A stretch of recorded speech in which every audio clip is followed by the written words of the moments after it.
Respected faculties and dear colleagues, a very good morning to all you. I am Kirandeep, Senior Resident in Department of Endocrinology, and I will be presenting today's CPC on behalf of my department. I will be joined by Dr. Shivam from Department of Orthopedics and Dr. Bhartendra from Department of Pathology. Coming to today's case, we had a 39-year-old female who was a resident of Kanpur, Biloj, Uttar Pradesh. She was a housewife and she was a BA graduate. She presented to us with chief complaint of pain in bilateral lower limbs for the last 4 years and difficulty in walking for 1 year. She was all right 4 years back when she started having pain in bilateral hip region. It was gradual in onset and it progressed over time. The pain used to worsen with movement and there was no relief with over-the-counter pain medications she was taking. Initially, she was also having difficulty in walking upstairs and standing from sitting position. With time, there was restriction in her day-to-day activities and she was walking with the help of support only from the last 2 years.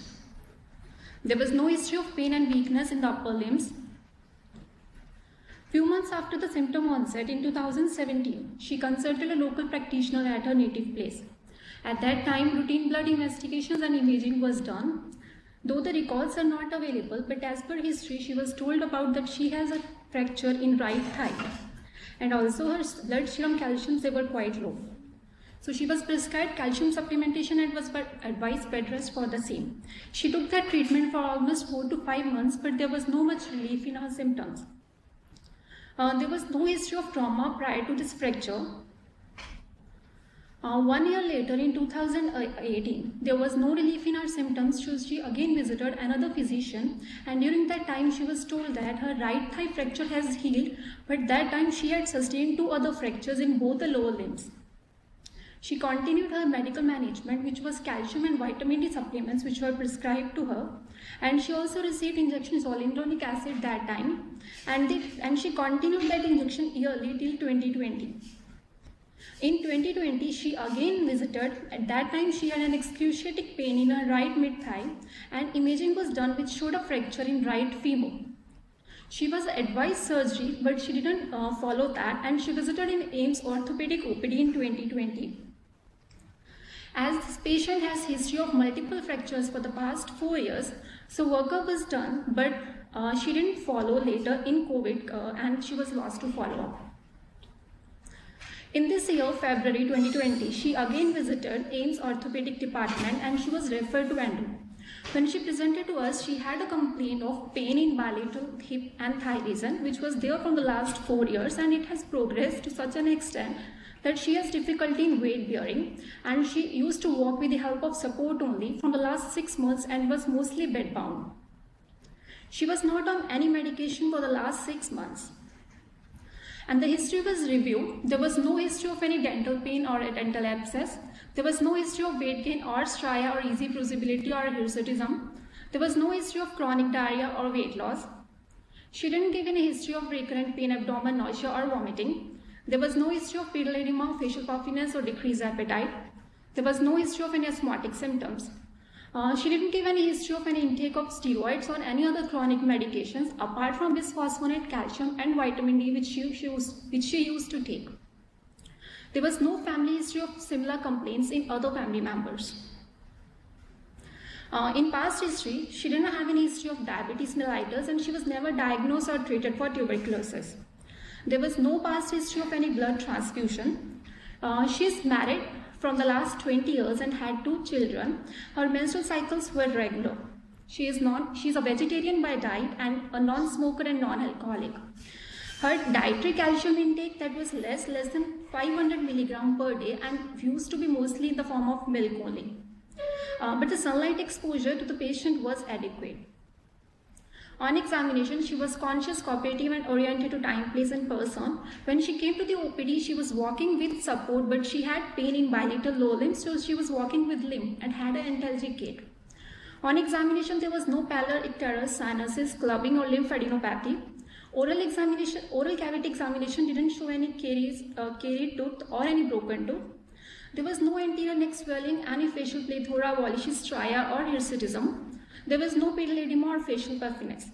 On anthropometry, her BMI was 27 kg per meter square, and her vitals, blood pressure measured in right arm in supine position, was 124 by 60 millimeter of mercury, that was normal, and her pulse rate and respiratory rate was also within normal limits at the time of examination. On musculoskeletal system, she had marked wasting in bilateral quadriceps, more on the right side as compared to left. There was tenderness present on palpation on the right and left mid-thigh region and over the right shin area. There was no kyphosis, no scoliosis. There was no limb length discrepancy evident on examination, and there was no abnormal mobility. In systemic examination, her higher mental functions were normal. Tone was normal in both upper and lower limbs.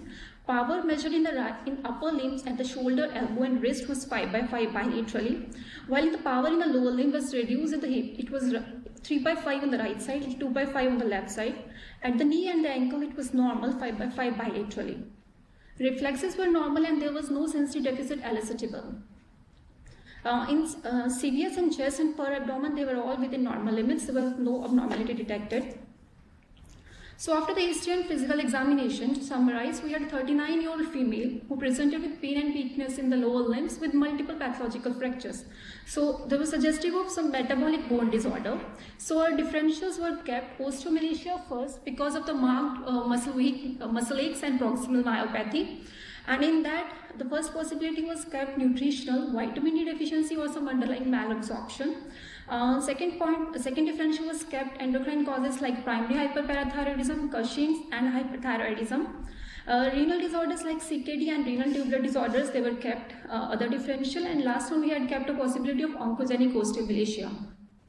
Apart from osteomalacia, because of the pathological fractures, osteoporosis was also considered. Here, drugs like steroids, antiepileptics, no history was not there. And also uncommon bone disorders, because of the age of presentation and racial characteristics, they were not kept a possibility here. So regarding our differential, first was nutritional causes, maybe underlying malabsorption because of celiac or IBD.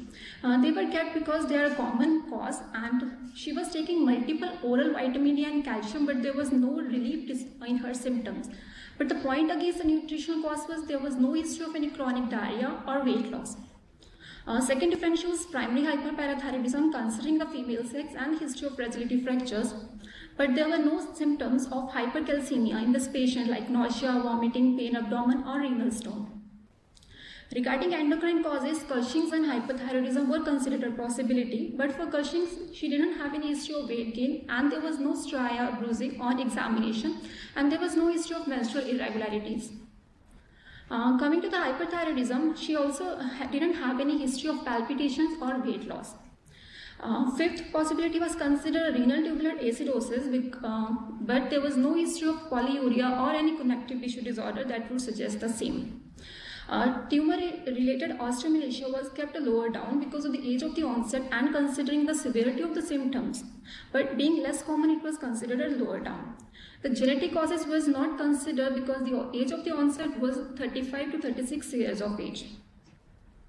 So investigations were done when she initially visited in OPD, ortho-OPD in year 2020. At that time, the routine blood investigations showed that hemogram was normal, there was no anemia. Her renal function tests were normal. Serum electrolytes, sodium and potassium was within normal limit, but she had hypocalcemia and hypophosphatemia. Liver function tests were normal. She was not a diabetic. HbA1c was 5.8%, but at that time her vitamin D was insufficient, 24.5 nanogram per ml, and serum IPTH was elevated. Thyroid function tests were done, that was also normal. So after these investigations done in 2020, we narrowed down our possibilities to nutritional causes like vitamin D malabsorption with secondary hyperparathyroidism first, followed by primary hyperthyroidism. Renal tubular disorders and oncogenic osteomalacia could still couldn't be ruled out. But from this history and examination, hyperthyroidism, Cushing's and CKD, that was out of the picture. So for further approach, technetium 19 and system AP scan was done in year 2020. In this scan, as we can see, there was no abnormal foci of uptake anywhere in the neck, and also the USG neck done was also within normal limits. After that, she had underwent a DEXA scan of lumbar spine and left femur. At the lumbar spine, BMD was 1.256, that was suggested to be normal limits. And in the left femur, the BMD was low and corresponding Z score was suggestive of post-supine left femur. But after these investigations, we had ruled out primary hyperparathyroidism and osteoporosis. So we were left still with nutritional causes with secondary hyperpara or renal disorders or oncogenic osteomalacia. After the year 2020, she lost to follow-up, but at home she continued to take vitamin D and calcium tablets, but though at irregular intervals. She again visited her OPD in February 2022. At that time, the blood investigations, they were repeated. In that, there was no anemia. Her hemogram was within normal limit. Renal function test was normal. Sodium and potassium was normal. But at this time, her calcium was normalized, but her serum phosphorus was still on the lower side, 1.8 milligram per deciliter, far below the normal range. Liver function tests were repeated, they were normal. This time her vitamin D was normalized, it was 134 nanomole per DL, and IPTH also had normalized. So vitamin D deficiency with secondary hyperparathyroidism, we had that was ruled out. And also the thyroid function test was repeated, which was normal, and pH was 7.3. With this normal pH and hypocalcemia, we were also less likely to be a renal tubular disorder. So for this persistent hypophosphatemia, she was worked up and TMP-GFR was calculated. This TMP-GFR was calculated from the urinary calcium, urinary phosphorus, serum creat and urinary creat values, and it was 0.61, which was far below the age and sex related cutoffs. So this low TMP-GFR was suggested that there was some tubular phosphorus wasting. Also at that time, the routine urine RM didn't show any glucose or protein on normal dipstick. So after these investigations, we had left with hypophosphatemia due to renal wasting and normal vitamin D and serum IPTH levels. So our differentials were osteomalacia, first due to oncogenic causes like FGF3 mediated, and non-FGF3 mediated, probably an acquired Fanconi's that was ruled out because of normal urine RM and normal pH. At the same time, the investigation X-rays were done. Here in these, we can see that at that time she had an incomplete fracture of right femur, a complete fracture of left femur, and also there was some heel fracture in the right fibula. X-ray skull, lumbar spine, and hands, they were also done, and there was no fracture line evident in all those X-rays. She was advised oral phosphorus along with activated vitamin D, and her serum phosphorus levels were measured over time. We can see from this trend that over the time her phosphorus levels, they were always on the lower side despite an oral phosphorus of 1 gram which she was receiving. To see the phosphorus wasting, serum FGF23 levels were sent. The FGF23 is actually a phosphaturic peptide which is secreted by the normal osteocytes as well as the tumor cells. And the C-terminal FGF23 was measured, which was raised 317 RU per ml. So our provisional diagnosis was recurrent fragility fracture with chronic hypophosphatemia with FGF23 excess, that is tumor-induced osteomalacia. Other causes of raised FGF23 like renal failure, iron deficiency, anemia, sepsis were ruled out. Hereditary causes of FGF23 excess were not considered because of the age of the patient. As the diagnosis of tumor-induced osteomalacia was kept, further studies were done to localize. As these tumors are usually small, they can occur at any site of the body from head end to most common site being the bone and the soft tissue. So examination was reviewed. There was no local lump on whole body examination and in the oral cavity. It was followed by a functional scan, gallium-68 dotatate scan. Here functional scan was done first because of the small size of the tumor which are difficult to localize on anatomical scans.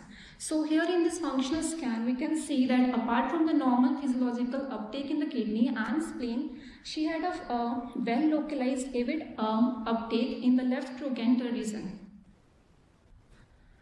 Also, anatomical scan was done to co-localize. In that we can see that on the T1 there was a hypointense lesion in left trochanter and corresponding hyperintensity on T2 images.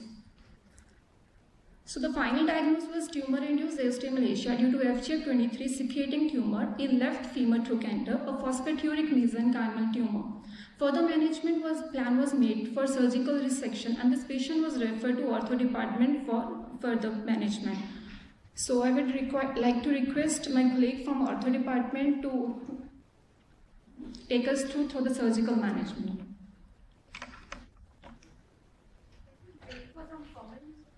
Somebody wants to make any comments before the list of authorities.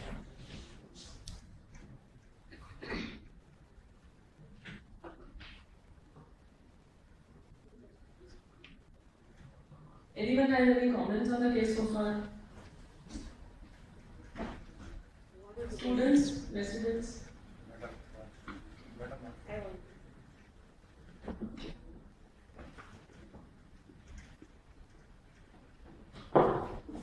A very well worked up case, and congratulations. It was very interesting that you could localize such a small tumor in the left trochanter.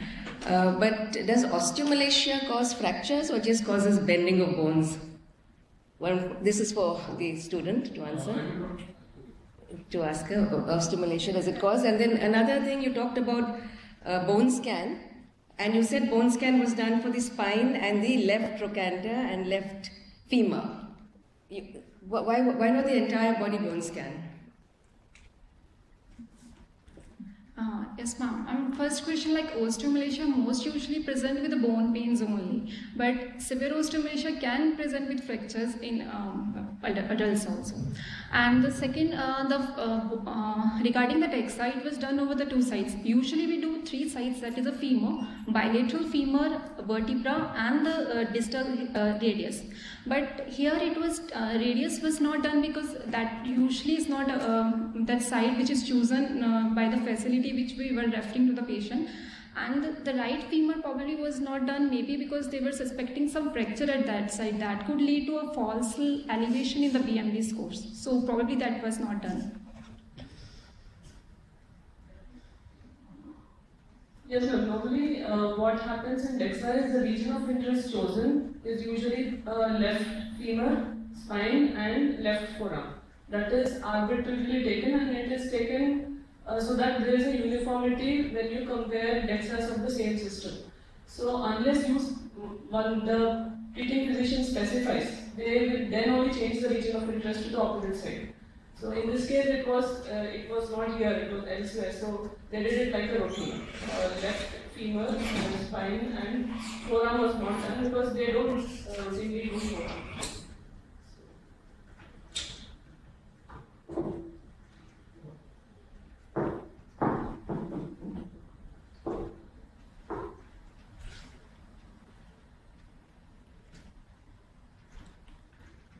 Good morning, everyone. I will be discussing this case further on behalf of Department of Orthopedics. So once the localization of tumor was done, on MRI we measured the exact dimension of the lesion, and it was around 2 centimeter, 1.5 to 2 centimeter. So we planned excision of this lesion involving the greater trochanter. So our two aim was to reconstruct the excised part and to provide a patent abductor mechanism to the patient. On the left side, we can see using the osteotome, we have been excising the greater trochanter, and on the right side, we can see the remaining bone after the GT has been excised. On the middle, we can see the excised greater trochanter, which came out to be 5 centimeter in dimension. It was sent to the histopathology, and on the left, we can see the gross specimen of the tumor. To reconstruct the greater trochanter, we have used a femoral head shown on the right side. Using the femoral head, we reconstructed the GT in the same dimension and the shape. And we fixed it over the remaining bone. Followed by, we also provided a plate over the lesion to provide stability. And for abductor mechanism, we have sutured all the abductors of the hip to the plate using sutures. This is the post-op X-ray of the patient showing adequately reconstructed greater trochanter, and it also shows a fracture as discussed by ma'am earlier. The patient will be followed up to see for the self-healing of these fractures. The histopathology will be discussed by sir. One question. Yes.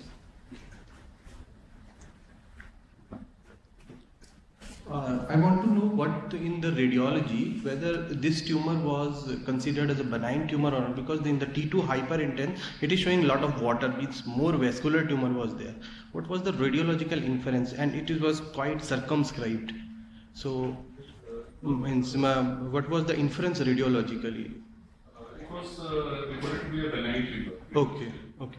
But these tumors are never curated, they are excised the whole, because you can leave some part there and become bigger. Okay. So the intent is to clear the whole, clear margins for this tumor. As we know that the X-rays, plain X-ray will be the best investigation to know. Plain X-ray showed some little lesion, but it was not so convincing. MRI was very convincing. Okay, the plain X-ray was not very much suggestive that this is benign or malignant. Plain X-ray was also showing a benign lesion, but it was also showing small little lesions, and not convinced enough that this lesion is some kind of tumor. Yes, PET scan actually showed the site of the tumor. And these fractures, what I would call these the losers' zones rather than living the fractures, those which are appearing on the finger. I would call it losers' zones, not full fractures. Do we have attempted any core biopsy to initially establish the diagnosis? It was well established by the radiology only. So there is no. As well as the biochemical parameters, so I think okay. we really show that. Thank you.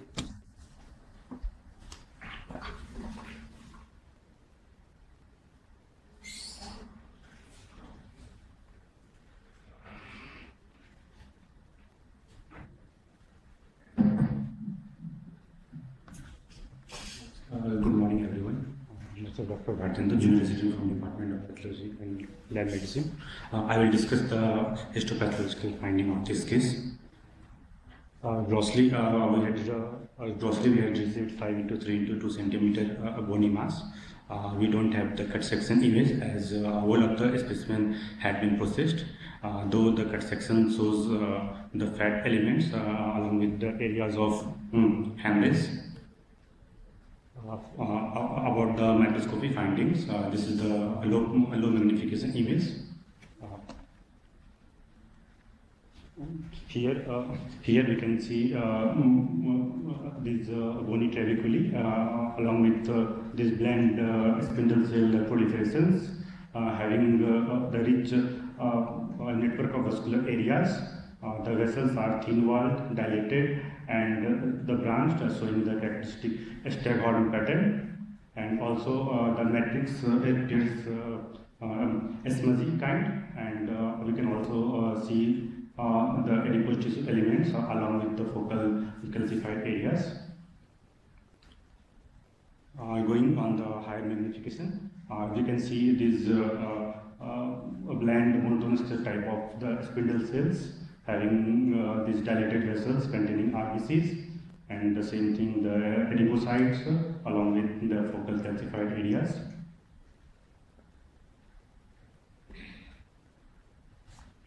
And this photomicrograph shows this focal chondroid and the osteoid matrix along with these dilated vessels, and these are the bony trabeculae.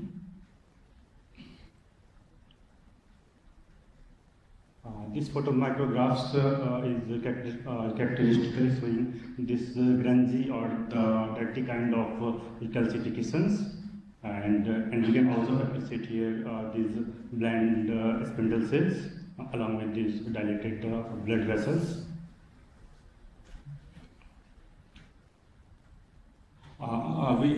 There was no necrosis or cellular atypia or any increase in the mitotic activity noted in all the sections examined. So we have these three benign entities as our differential diagnosis. The first one is the solitary fibrous tumor along with The second, the hemangioma, and the third one is the phosphaturic mesenchymal tumor. We did STAT6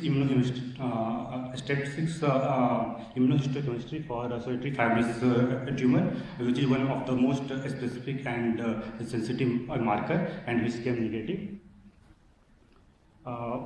Correlating with all the clinical findings and the histomorphological features, we have our final diagnosis as the phosphaturic mesenchymal tumors. About the phosphaturic mesenchymal tumors, the references have been taken from the WHO fourth edition of tumor and soft tissue and bone tumor. This is one of the rare entities with incidence of less than 0.01%, affecting most commonly the middle-aged and equally affecting both the sexes. We have this typical F1 FR1 fusion, which can be detected by the fish. And in this WHO book, this has been mentioned the already established essential diagnostic criteria and that unique histomorphological features we have seen like the bland spindle cell tumor with the matrix deposition, that Grungy calcification and or a rich vascular network, and correlating with this clinical evidence of hypophosphatemia or osteomalacia that had been corrected in our case after the complete tumor excision. The patient has also the fibroblast growth factor 23 overproduction. Yeah, it was twice than the above normal. So we have reached our final diagnosis as phosphaturic mesenchymal tumor. Thank you.